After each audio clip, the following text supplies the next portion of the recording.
नमस्ते बच्चों, आज का पाठ है आपकी आरओ पुस्तक भाग 2 में संकलित गजानन माधव मुक्तिबोध द्वारा रचित सहर्ष स्वीकारा है कविता।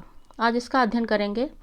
कविता का अध्ययन करने से पूर्व गजानन माधव मुक्तिबोध, जिन्हें हम मुक्तिबोध के नाम से भी जानते हैं, उनके बारे में थोड़ा जान लेते हैं। जन्म इनका हुआ है 13 नवंबर सन 1917 श्योपुर, ग्वालियर, मध्य प्रदेश में। इनकी प्रमुख रचनाएं हैं चांद का मुंह टेढ़ा है, भूरी भूरी खाक, धूल। कविता संग्रह है ये काट का सपना, बेपात्र, सतह से उठता आदमी, कथा साहित्य, कामायनी एक पुनर्विचार।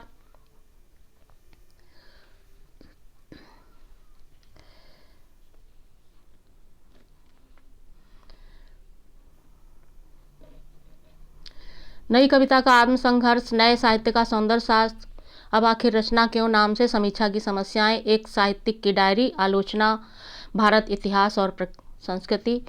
इनका निधन हुआ है 11 सितंबर सन 1964 नई दिल्ली में।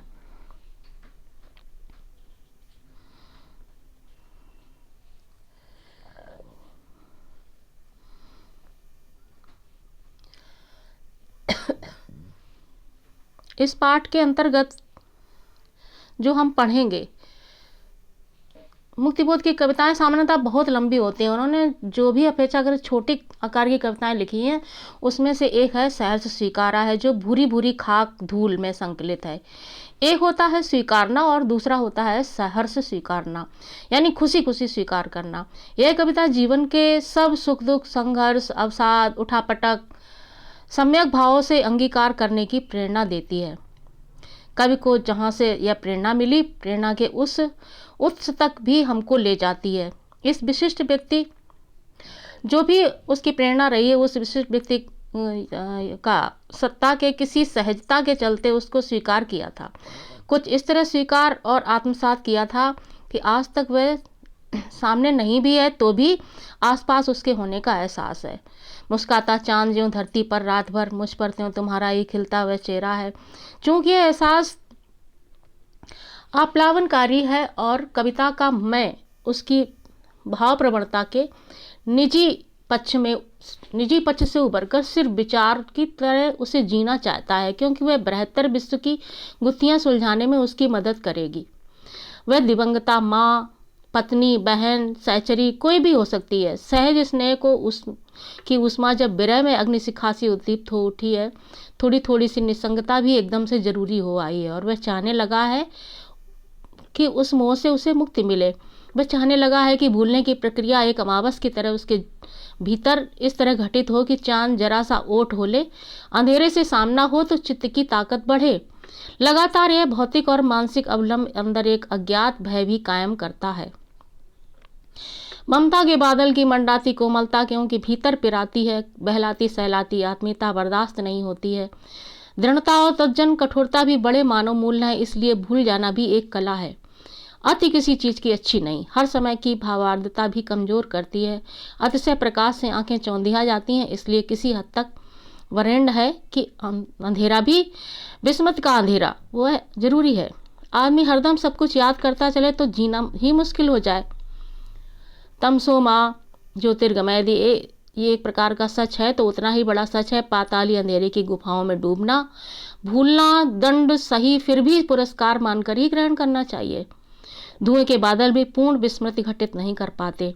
यादों का धुंधलका वहाँ भी है। मनुष्य की संपूर्ण चेतना अंधेरा उजाला, सुख दुख, स्मृति विस्मृति के ताना भरनी से बुनी एक कबीरी चादर है, जिससे आत्मा चारों ओर से यानी संपूर्णता में लपेट लेना चाहती है। जीवन का यह निष्कर्ष है कि वह किसी का नहीं, क्योंकि सब उसकी परछाई है। इस कविता में प्रश्न यहाँ यह उठता है कि वह है कौन, दिवंगता माँ या प्रिया। बृहत्तर जीवन दर्शन जो ईश्वर निरपेक्ष होता हुआ भी उतना ही सर्वव्यापी और आत्मप्लावनकारी है जितना कबीर के राम या वर्ड्सवर्थ और मातमना प्रकृति। यह गुत्थी ना भी सुलझे तो भी कविता अपनी मर्म स्पर्शिता और द्वंद्व विह्वलता के कारण उतनी ही संगत और विशिष्ट है। साधक और साध्य की एकात्मकता, तेरा तुझको सौंपता का लागे है मोर वाला ऐसा निरहंकार विनय पारंपरिक साहित्य से इतर यानी आधुनिक कविता में कम ही दिखाई देता है। अब हम सहर्ष स्वीकारा है कविता की एक एक पंक्ति का अध्ययन करके उसका भावार्थ समझाएंगे। सहर्ष स्वीकारा है, सबसे पहले जान लेते हैं इस कविता की जो शीर्षक है उसका भाव। एक होता है स्वीकारना, एक होता है सहर्ष स्वीकारना। सा उपसर्ग है हर्ष में के साथ लगकर, यानी जो भी कवि की परिस्थितियां हैं उसको कैसे स्वीकार किया है, हर्ष के साथ।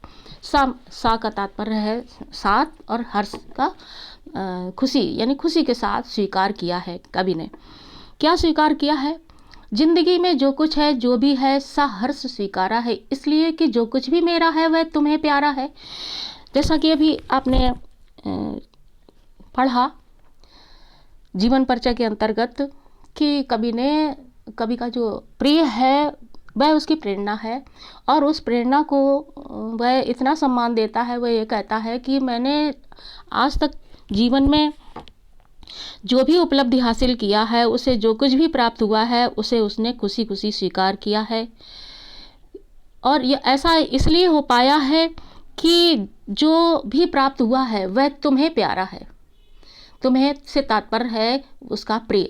उसकी प्रिय कौन है? उसकी प्रिया है, पत्नी है, माँ है, बहन है, सहचरी है।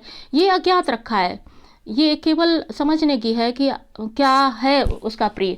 ये इसको प्रकट में नहीं कहा है कि उसका प्रिय कौन है, उसकी प्रेरणा कौन है। परंतु संभवतः आगे जब पढ़ेंगे तो लगेगा कि इतना प्यार करने वाली या तो माँ हो सकती है, या पत्नी हो सकती है, प्रेमिका हो सकती है, सहचरी भी हो सकती है, बहन भी हो सकती है। तो कहने का तात्पर्य, और सबसे ज़्यादा ईश्वर भी हो सकता है।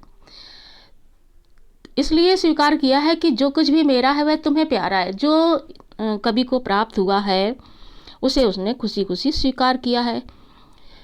गर्वीली गरीबी है ये गंभीर अनुभव सब। यद्यपि गरीबी पर कोई भी अभिमान नहीं करता है, किसी को गर्व नहीं होता कि वह गरीब है, परंतु उसे ये गरीबी भी गर्वीली प्रतीत होती है, अर्थात उसे स्वाभिमान देने वाली लगती है।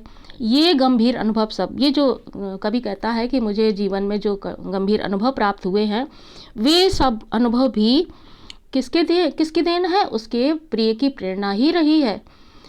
यह विचार वैभव सब, कवि के पास अन्य संपदा हो अथवा ना हो, किंतु विचारों की संपदा अवश्य होती है। उसके पास जो अपने विचार हैं, वे विचार भी उसके प्रिय की ही देन है। दृढ़ता यह भीतर की, सरिता यह अभिनव सब बहुत मौलिक है, इसलिए कि पल पल में जो कुछ भी जागृत है, अपलक है, संवेदन तुम्हारा है। कवि कहता है कि जो मुझे ये दृढ़ता प्राप्त हो पाई है, और ये जो भीतर की सरिता अर्थात नदी, सरिता का तात्पर्य नदी है, और यहाँ सरिता का तात्पर्य है विचारों की नदी, जो एक प्रवाह के रूप में निरंतर कवि के हृदय में बह रही है। ये सब कुछ अभिनव है, अर्थात सब कुछ नया है। इसमें पुराना कुछ भी नहीं है, सब कुछ नया है। उसके जीवन में जो भी है मौलिक है, कहीं से भी कोई नकल नहीं की है। मौलिक है कह करके कभी ये बताना चाहता है कि जो भी स्थितियां हैं, जो भी परिस्थितियां हैं, जो कुछ भी प्राप्त है मुझे, मेरे पास जो भी है, चाहे वो गरीबी हो, अनुभव हो, विचारों का वैभव हो, अंदर की दृढ़ता हो, भीतर की सरिता, विचारों की नदी हो, सब कुछ नया है और सब कुछ मौलिक है, यानी अपना है। कहीं से उसने नकल नहीं की है, कोई अनुदित नहीं है, कुछ भी अनुवाद नहीं किया कहीं से भी। और ऐसा ये तब हो पाया है इसलिए कि पल पल में जो कुछ भी जागृत है, अपलक है, संवेदन तुम्हारा है। जो कुछ भी है पल पल में, हर पल जो भी कुछ दिखाई दे रहा है, जागृत है का तात्पर्य है यहाँ पर जो भी कुछ दिखाई दे रहा है, प्रत्येक पल जो भी घटित हो रहा है, जागृत होने वाली जो उसकी भावनाएं हैं, सभी उसने हर्ष के साथ स्वीकार की हैं। और अपलक है, जो अभी नहीं भी दिखाई दे रही हैं, अपलक यानी अर्थात हमारे अभी आंखों के समक्ष नहीं है, परंतु है अवश्य। वो सब, उस सब के पीछे भी संवेदन तुम्हारा है। कवि का कथन है कि जो भी कुछ है वह सब कुछ उसके पीछे संवेदना केवल और केवल उसके प्रिय की ही है। अब इतने काव्यांश का ही हम शिल्प सौंदर्य पहले जान लेते हैं। इसमें कवि ने आत्मकथात्मक शैली में कविता की रचना की है। साहित्यिक खड़ी बोली हिंदी के अंतर्गत तत्सम एवं उर्दू के शब्दों का सुंदर प्रयोग हुआ है। सहर्ष, स्वीकार, संवेदना, सरिता आदि तत्सम शब्द हैं, जबकि जिंदगी, गरीबी आदि उर्दू के शब्द हैं। गर्वीली, गरीबी पद में गर्वीली प्रविशेषण, गरीबी का विशेषण को महिमा मंडित करने में पूरी तरह सफल रहा है। गरीबी के साथ गर्वीली प्रविशेषण लगाकर कवि ने अपने स्वाभिमान एवं बौद्धिक अनुभूति को रेखांकित किया है। अर्थात गरीबी में कोई भी गर्व नहीं करता है, परंतु कवि गर्व कर रहा है। भीतर की सरिता, यह अभिनव सब वाक्य में प्रयुक्त पद भीतर की सरिता के माध्यम से कवि ने अपनी आंतरिक, जो उसके अंदर अपने हृदय में जो अनुभूतियां हैं उनको स्पष्ट रूप से व्यक्त किया है, जो बार बार बनने बिगड़ने के कारण सरिता जैसी अर्थात नदी की तरह प्रवाहमान एवं तरल अवस्था में रहती हैं। एक जैसे नहीं है विचार कभी कुछ बनते हैं, कभी कुछ बनते हैं, तो बनते बिगड़ते विचारों की सरिता को प्रवाहमान और तरल अवस्था में पाया गया है। यह प्रतीक सटीक भी है और सुंदर भी है। वाक्य में प्रयुक्त अभिनव विशेषण अनुभूतियों की मौलिकता के संदर्भ में प्रयुक्त हुआ है। अभिनव अर्थात नया, सब कुछ नया। भीतर की सरिता भावनाओं के उमड़ते प्रवाह के लिए लाक्षणिक प्रयोग है, यानी कि जो भीतर की सरिता है, जो भावनाओं का जो ज्वार है, भावनाओं के जो उमड़ते हुए भाव हैं, वो प्रवाह इतना तीव्र है कि उसे सरिता अर्थात नदी का नाम दिया गया है। कविता ये छंदमुक्त है, ना इसमें लय का बंधन है, ना तुक का, ना छंद का, केवल अर्थ की लय एवं गतिशीलता है जो कविता को प्रभावशाली बनाती है। गर्वीली गरीबी में गावर्ण की आवृत्ति के कारण अनुप्रास अलंकार है और पल पल में पुनरुक्ति प्रकाश अलंकार है। अब आगे पढ़ते हैं अगला काव्यांश। जाने क्या रिश्ता है, जाने क्या नाता है, जितना भी उड़ेलता हूँ भर भर फिर आता है। कवि यहाँ पर कहता है कि मुझे स्वयं पता नहीं कि तुमसे मेरा संबंध कैसा है, क्या संबंध है मेरा अपने उस प्रिय से, मैं ये समझ नहीं पा रहा हूँ, मैं जानता नहीं हूँ कि मेरा उससे क्या रास्ता है, किंतु इतना अवश्य है कि जितना भी उड़ेलता हूँ भर भर फिर आता है। ये महसूस मैं करता हूँ कि मेरे दिल में जो भी है ना, उसके प्रति जो प्रेम है, जो प्यार है, वो उसे मैं जितना भी उड़ेलता हूँ फिर से भर आता है। फिर ऐसा लगता है कि दिल में क्या झरना है।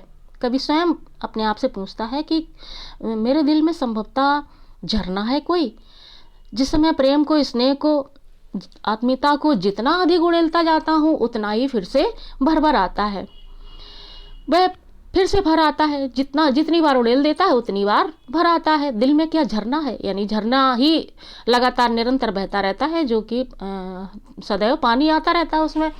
और इसी प्रकार से जो कवि है उसके हृदय में अपने प्रिय के प्रति जितना भी प्रेम वह उड़ेलता है, जितनी आत्मीयता वह उड़ेलता है, उतनी ही आत्मीयता, उतना ही स्नेह, उतना ही प्रेम बढ़ता चला जाता है। आगे कहता है मीठे पानी का सोता है। क्या ऐसा लगता है कि मेरे हृदय में मीठे पानी का सोता है, यानी उसके हृदय में इतना प्रेम भरा हुआ है अपने प्रिय के प्रति कि वह जितना भी उड़ेलता है फिर से भर आता है, जिसके कारण उसे लगता है कभी कि दिल में क्या झरना है, कभी वह कहता है कि मीठे पानी का क्या स्रोत सोता है। भीतर वह ऊपर तुम, भीतर वह ऊपर तुम, मुस्काता चांद ज्यों धरती पर, रात भर मुझ पर त्यों तुम्हारा ही खिलता हुआ चेहरा है। मेरे ऊपर तुम्हारा खिलता हुआ चेहरा उसी तरह आच्छादित है, यानी इस प्रकार से ढका हुआ है तुम्हारा चेहरा मेरे ऊपर, जैसे धरती पर पूरी रात चांद मुस्कुराता हुआ अपनी चांदनी को, अपनी छटा को, अपने प्रकाश को बिखेरता रहता है। जैसे धरती पर चांद अपनी रोशनी को बिखेरता है, उसी प्रकार तुम्हारा चेहरा भी मुझे हमेशा मुस्कुराता हुआ ही दिखाई देता है। कवि ने अपने इन पंक्तियों के माध्यम से अपने प्रिय से अपनी आत्मीयता, अपनी घनिष्ठता प्रदर्शित की है और वह स्पष्ट करता है कि वह अपने प्रिय के प्रति उसके अंदर अथाह सागर के समान कोमल भावनाएं भरी हैं और प्यार भरा है, संवेदनाएं भरी पड़ी हैं। उसके अंदर आत्मीयता एवं प्रेम का अक्षय स्रोत है, जिसे वह जितना भी बाहर निकालता है वह फिर से पूरी तरह भर जाता है।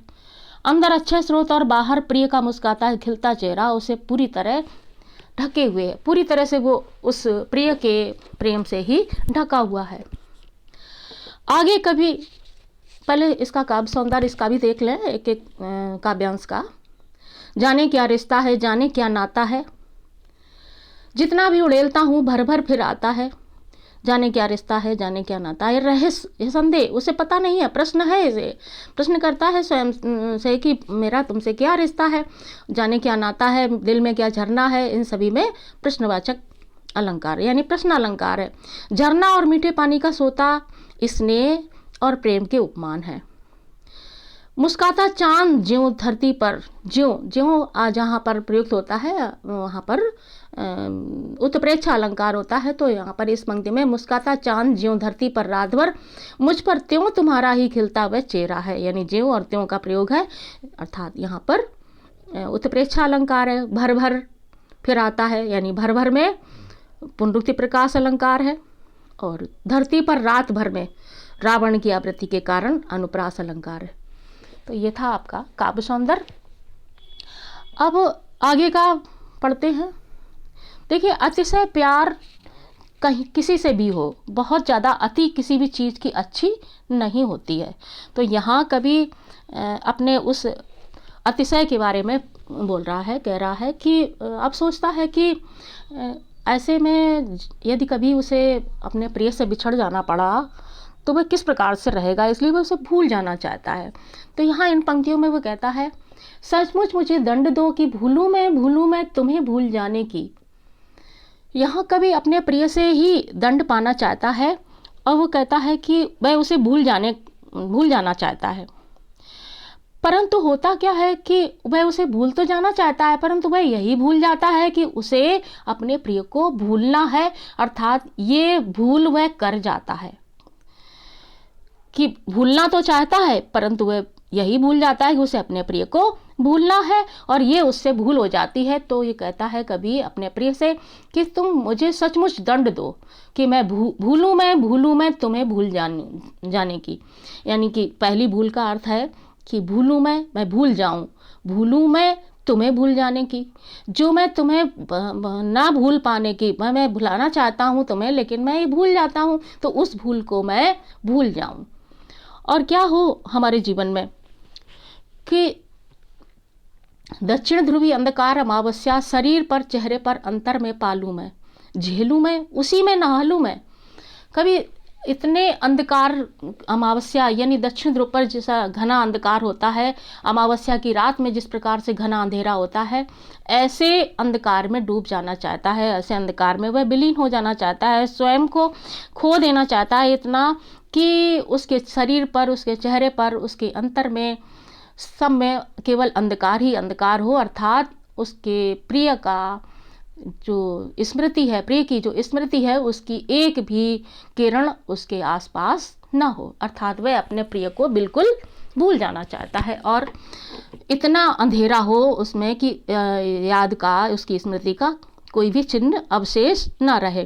कहता है शरीर पर चेहरे पर अंतर में पालू मैं, झेलू मैं उसी में नहालू मैं। उस अंधकार में जिस प्रकार के अंधकार की वह कामना करता है कि ऐसा अंधकार हो कि उसके शरीर, चेहरे, हृदय सभी जगह व्याप्त हो जाए, वह उस अंधकार को प्रत्येक स्तर पर झेलना चाहता है, वह उसी में नहाना चाहता है ताकि वह अंधकार को अपने अंदर और अंधकार उसे अपने अंदर आत्मसात कर ले। देखा जाए तो इन पंक्तियों में कवि ने अपनी ग्लानि को व्यक्त किया है। कवि का हृदय इस बात से व्यथित है कि जिस प्रिय ने उसे अपना सब कुछ समर्पित कर दिया, उस प्रिय को वह उचित प्रतिदान प्रत्युत्तर नहीं दे सका। प्रिय के प्रेम एवं आत्मीयता के बदले वह उसे कुछ भी वापस न लौटा सका। ये उसे आत्मग्लानि भी है और इसलिए वो चाहता है कि अब वो उसे भूल जाए। अब इसका भी पहले काव्य सौंदर्य ही देख लेते हैं। आत्मकथात्मक एवं वर्णनात्मक शैली तो सभी में रहेगी। तुम्हें भूल जाने की दक्षिण ध्रुवी अंधकार अमावस्या में रूपक अलंकार है। वियोग रूपी घनघोर अंधकार, शरीर पर चेहरे पर अंतर में पंक्ति में रावण की आवृत्ति के कारण अनुप्रास अलंकार है। काव्यांश में प्रयुक्त भाषा किसी भी बंधन से मुक्त है, न इसमें लय का बंधन है, न तुक का, न छंद का, केवल अर्थ की लय एवं गतिशीलता के कारण पंक्तियां अत्यंत प्रभावी बन पड़ी हैं। अब आगे का देखते हैं। इसलिए कि तुमसे ही परिवेष्टित अभी कवि ने कहा कि वो इस तरह से अंधकार में डूब जाना चाहता है कि जिसमें वो दक्षिण ध्रुवीय अंधकार अमावस्या का हो और उसमें उसकी स्मृति का एक भी जो किरण है वो शेष ना रहे, वो पूरी तरह से उस अंधकार में डूब जाना चाहता है।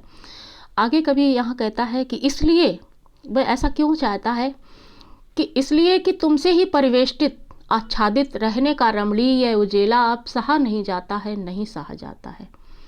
सहा नहीं जाता है कह दिया कवि ने, फिर से उसे नहीं संतुष्टि हुई तो उसने फिर कहा नहीं सहा जाता है, इसलिए कि तुमसे ही परिवेष्टित। परिवेष्टित का तात्पर्य है चारों ओर से घिरा हुआ, और आच्छादित यानी ऊपर से भी ढका हुआ। तो वो कहता है कि जो उसका प्रिय है उसने उसके चारों तरफ आत्मीयता और उसकी कोमलता का ऐसा घेरा बना रखा है कि वह चारों ओर से भी घिरा हुआ है और ऊपर से भी ढका हुआ है, यानी उसके पास उसके आसपास एक बहुत ही मनोरम रमणी का मतलब मनोरम, मन को अच्छा लगने वाला ऐसा उजालापन छा गया है। लेकिन अभी इस स्नेह का, इस प्रेम का तथा आत्मीयता का उजालापन उससे बर्दाश्त नहीं होता है। वह इसे सहने में स्वयं को अक्षम मान रहा है। वह कह रहा है कि मैं अभी से सहन नहीं कर सकता हूँ, इतना उजाला, कहते हैं ना बहुत ज़्यादा उजाला हो, बहुत ज़्यादा सुख हो तो भी सहन नहीं होता है। तो वही स्थिति कवि की हो गई है कि उसके प्रिय ने उसके आसपास उस अपने प्रेम का, अपने स्नेह का, अपनी कोमलता का ऐसा उजाला फैला दिया है कि जो कि उसमें कभी पूरी तरह से घिरा हुआ है और ऊपर से भी ढका हुआ है। वो जहाँ भी जाता है, जो भी देखता है, वहाँ हर स्थान पर उसको अपने प्रिय का प्रेम, उसकी आत्मीयता यही दृष्टिगोचर होती है, जिसके कारण वो कहता है कि ये जो मनोरम उजाला है अब उससे ये सहा नहीं जाता है, नहीं सहा जाता है, उसे अब ये सहन नहीं हो रहा है। ममता के बादल की मंडराती कोमलता भीतर पिराती है। अब कवि कहता है आगे कि जो उसके प्रिय की कोमल भावनाएं हैं, अर्थात ममता का बादल बनकर उसके भीतर मंडराती रहती हैं। जिस प्रकार से बादल कोमल होते हैं, उसी प्रकार से उसकी जो प्रिय के स्नेह के बादल हैं, भावनाएं रूपी जो बादल हैं, वो उसको जो है ना उसके आसपास मंडराते हैं और जो उसे अंदर ही अंदर कष्ट देते हैं। पिराती का तात्पर्य यहाँ पर है अंदर ही अंदर उसको कष्ट देते हैं, यानी कि वो इतनी ममता को अब सहन नहीं कर पा रहा है। वो चाहता है कि अब वो ममता से बाहर निकले, यानी कि वह अपने प्रिय के जो कोमल भावनाएं हैं उनसे वे बाहर आना चाहता है, क्योंकि इतनी कोमलता आत्मीयता के कारण उसका अंतर्मन, उसकी आत्मा कमज़ोर हो गई, कमज़ोर और अक्षम अब हो गई है आत्मा। यह अब उसकी आत्मा कैसी हो गई है, कमज़ोर हो गई है, उसका अंतर्मन बहुत कमज़ोर हो गया है और वह कठोरता और कठिनाई को सहन करने के लिए संभवतः तैयार नहीं है। अब वो नहीं कर पाएगा उस चीज़ को सहन। अगर कभी उसे कोमलता के अतिरिक्त, स्नेह के अतिरिक्त, आत्मीयता के अतिरिक्त कभी कुछ और प्राप्त हुआ किसी से, तो फिर वह सहन नहीं कर पाएगा। इसलिए वह क्या कह रहा है कि हमारी आत्मा अब कमज़ोर हो गई है और अक्षम हो गई है, अब किसी भी चीज़ को सहन करने की शक्ति उसमें नहीं रही है। छटपटाती छाती को भवितव्यता डराती है। अब ये सब कुछ एक उसके हृदय में एक डर है। जब कोई भी व्यक्ति कोई उसको प्रिय होता है या उसे कोई प्रेम करता है, तो वह सोचता है कि कहीं ऐसा ना हो किसी क्षण ये व्यक्ति हमसे बिछड़ जाए। तो वही भवितव्यता यानी अर्थात भविष्य में होने वाली घटना, उसे जो है भविष्य में उसे डर है इस बात का कि कहीं जो उसका प्रिय है उससे कहीं कभी अलग ना हो जाए। भविष्य की आशंका ही उसे डराती है और छटपटाता है वह, बहलाती से। इसलिए उसे जो उसका प्रिय है उसे बहलाता है, उसे सहलाता है, अर्थात उसे कोमलता प्रदान करता है, उसके साथ आत्मीयता का व्यवहार जो करता है वह भविष्य की सोच करके कि भविष्य में ऐसा ना हो पाया तो वह कैसे बर्दाश्त करेगा। इसलिए कवि कहता है कि मुझे अब ये सब कुछ बर्दाश्त नहीं होता है। ये जो आत्मीयता है, भविष्य की सोच करके वह डरता है और उससे बहलाती सहलाती आत्मीयता बर्दाश्त नहीं होती, अर्थात अब उसे ये सब कुछ सहन नहीं होता, क्योंकि भविष्य की आशंकाएं उसे डराती हैं। इसलिए कवि को अपने प्रिय की इतनी अधिक आत्मीयता, इसीलिए वो भविष्य की आशंका से डरा हुआ है, इसलिए अब कवि को अपने प्रिय की इतनी अधिक आत्मीयता, घनिष्ठता, स्नेह, उसकी कोमलता उससे बर्दाश्त नहीं होती। वह भविष्य को सोचकर इस आत्मीयता से दूर जाना चाहता है। कैसी जगह? जहाँ चारों ओर अंधकार ही अंधकार हो, चारों तरफ कठोरता ही कठोरता हो, ताकि उसमें कठिनाइयों से संघर्ष करने की क्षमता विकसित हो सके। वह विपरीत परिस्थितियों से मुकाबला करके विजयी होने में सक्षम हो सके। वह अपने अंदर संघर्ष की क्षमता को विकसित करने के लिए अपने चारों तरफ व्याप्त अपने प्रिय की ममतामयी कोमल भावनाओं के संरक्षण से बाहर निकलना चाहता है, अर्थात अब उससे ये सब कुछ बर्दाश्त नहीं होता है। तो अब इस काव्यांश का भी इतने अंश का हम पहले शिल्प सुंदर देख लेते हैं। सहा नहीं जाता है, नहीं सहा जाता है। शब्दों के क्रम में थोड़ा सा किया गया परिवर्तन असहनीयता के प्रभाव को गहरा कर देता है। यानी जो सहन नहीं कर पा रहा है उसके प्रभाव को केवल शब्दों को इधर का उधर कर देने मात्र से ही इतना गहरा कर देता है कि सहा नहीं जाता है, नहीं सहा जाता है। ये बहुत गहरा कर देता है उस प्रभाव को। काव्यांश में इस मनोवैज्ञानिक सत्य का भी उद्घाटन किया गया है कि अत्यधिक संरक्षण या हित चिंता भी आत्मा को दुर्बल बना देती है। कभी इस दुर्बलता से उबरना चाहता है। ममता के बादल और तुमसे ही ममता के बादल और तुमसे ही परिवेष्टित और आच्छादित, ये इसमें उजेला में रूपक अलंकार है। ममता के बादल में आत्मीयता और कोमलता जैसी भावनाओं का मानवीकरण किया गया है। यहाँ पर थोड़ा सा सौंदर्य प्रकट होता है कि पिराती है, डराती है और होती है। यहाँ पर ईश्वर की आवृत्ति होने के कारण स्वर मैत्री संयोग से बन गई है, जो कि पूरी कविता में और अन्य कहीं भी नहीं दिखाई दी। अब आगे का पैराग्राफ पढ़ते हैं और ये अंतिम भी है। सचमुच मुझे दंड दो कि हो जाऊं पाताली अंधेरे की गुहाओं में, बिबरों में, धुएं के बादलों में, बिल्कुल मैं लापता। अभी पिछले अंश में कवि ने कहा था कि मैं खो जाना चाहता हूँ, कैसे? दक्षिण ध्रुवीय अंधकार अमावस्या में।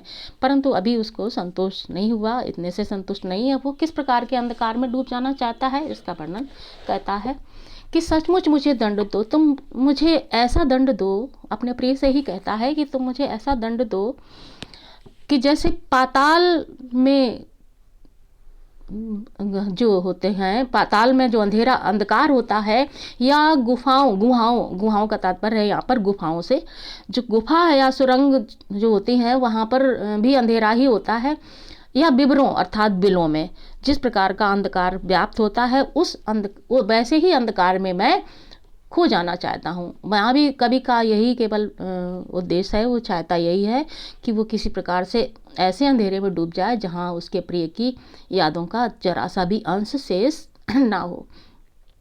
धुएं के बादलों में बिल्कुल मैं लापता, धुएं के बादलों में वह लापता होना चाहता है। लापता होने के वो स्थिति ऐसी हो जाए, परंतु ये कहता है आगे फिर लापता कि वहाँ भी तो तुम्हारा ही सहारा है।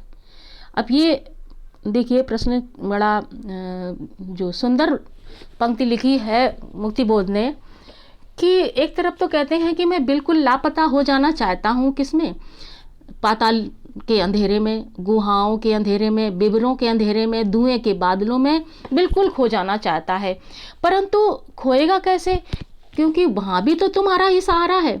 यानी कि एक तरफ तो वह भूल जाना चाहता है, अपने प्रिय के याद से दूर जाना चाहता है, वो प्रिय को बिल्कुल याद नहीं करना चाहता है, और इसके लिए वो दंड पाना चाहता है कि वो ऐसा दंड मिले उसे कि वो अपने जो संपूर्ण अस्तित्व को ही अंधकार में विलीन कर देना चाहता है। परंतु एक तरफ फिर बाद में क्या कहता है कि उसके सहारे ही तो रहेगा, क्योंकि ये स्थिति भी जो होगी हमारी, वह भी प्रिय के कारण ही उपस्थित होगी, अर्थात वहाँ भी तो तुम्हारा ही सहारा है। ये उस सत्य को उद्घाटित करता है कि हम जिस व्यक्ति को, जिसको हम भूलना चाहते हैं, सबसे ज़्यादा याद वही आता है। आगे कभी कहता है, इसलिए कि जो कुछ भी मेरा है या मेरा जो होता सा लगता है, होता सा संभव है, सभी वह तुम्हारे ही कारण के कार्यों का घेरा है, कार्यों का वैभव है। अब तक तो जिंदगी में जो कुछ था, जो कुछ है, सहर्ष स्वीकारा है, इसलिए कि जो कुछ भी मेरा है वह तुम्हें प्यारा है।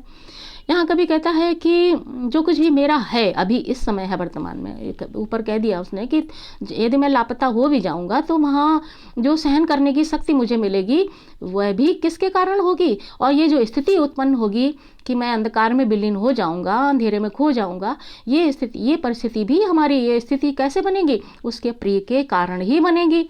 तो कभी कहता है कि इसलिए कि जो कुछ भी मेरा है, जो कुछ भी अभी मेरा है, या मेरा जो होता सा लगता है, मेरा जो होता सा यानी आगे भविष्य में जो भी होगा, वो लगता है कि ऐसा हो सकता है, होता सा संभव है यानी कि होने वाला संभव है, कि ऐसा संभव है कि ऐसा हो जाए कि मैं पूरी तरह से खो जाऊं, ऐसी परिस्थिति बन जाए, वहाँ उन सब में भी तुम्हारे ही कारण के कार्यों का घेरा है। उन सब में भी कभी क्या कहता है कि उन सब में भी हमें जो भी दिखाई देगा वो सब कुछ किसके कारण संभव होगा, उसके प्रिय के कारण ही संभव होगा। क्योंकि जो भी संवेदनाएं, जो भी स्थितियां बनेंगी, जो भी भाव उसके हृदय में आएंगे, वह उनके पीछे उसके प्रिय का ही, प्रिय के कार्यों का ही घेरा होगा, कार्यों का वैभव होगा, अर्थात उसके कारण ही सब कुछ संभव हो पाएगा। इसलिए अब तक तो जिंदगी में जो कुछ था, जो कुछ है, सहर्ष स्वीकारा है। इसलिए कभी कहता है कि जिंदगी में जो कुछ हमारे था, जो कुछ है, उसे मैंने सहर्ष अर्थात हर्ष के साथ, प्रसन्नता के साथ स्वीकार किया है। इसलिए कि जो कुछ भी मेरा है वह तुम्हें प्यारा है। इसलिए जो भी आपने हमें दिया है, जो भी तुमने हमें दिया है, जो उसके प्रिय ने उसके दिया है, वह उसने हर्ष के साथ स्वीकार किया है। और ये सिर्फ इसलिए स्वीकार किया है कि वह जानता है कि जो भी उसे प्राप्त हुआ है उसके पीछे उसकी प्रिय की ही संवेदना है, उसका ही प्यार है, उसकी ही आत्मीयता है। इसलिए उसने सब कुछ स्वीकार किया है। इसका भी काव्य सौंदर्य देख लेते हैं। इन पंक्तियों में, काव्यांश में जो कवि की है, अपने प्रिय के प्रति प्रेम में अनन्य गहराई अभिव्यक्त हुई है। कवि अपने प्रिय के प्रति इतना समर्पित, निष्ठावान एवं मुग्ध है कि वह उसको उपकार या कृतज्ञता के क्षेत्र से दूर जाने के बावजूद स्वयं को उसके प्रति कृतज्ञ मानता है। ये अर्थात यहाँ कहता है कि जो भी संभव होगा वो सब कुछ किसके कारण होगा, उसके प्रिय के कारण। कवि का प्रिय अज्ञात होने के बावजूद कवि के संपूर्ण व्यक्तित्व का निर्माता एवं प्रेरक है। धारा प्रवाह शैली है, अल्प विरामों और वाक्यांशों की एक श्रृंखला सी बनती चली गई है। अंधेरे की सघनता को दिखाने के लिए कवि ने अंधेरे की कई परतें दिखाई हैं, जैसे कि पाताली अंधेरा, गुहाओं का अंधेरा, विवरों अर्थात बिलों का अंधेरा और धुएं के बादलों का अंधकार। संस्कृत निष्ठ शब्दों के बीच जिंदगी, प्यारा जैसे लोक प्रचलित शब्द सुंदर ढंग से प्रयुक्त हुए हैं। होता सा पद प्रयुक्त होने से काव्यांश में उपमा अलंकार मौजूद है। जहाँ होता सा यहाँ पर उपमा अलंकार है। सहर्ष स्वीकारा में सावर्ण तथा कारण के कार्यों में कावर्ण की आवृत्ति के कारण अनुप्रास अलंकार है। तो ये था आपके इस पाठ का भावार्थ एवं काव्य सौंदर्य।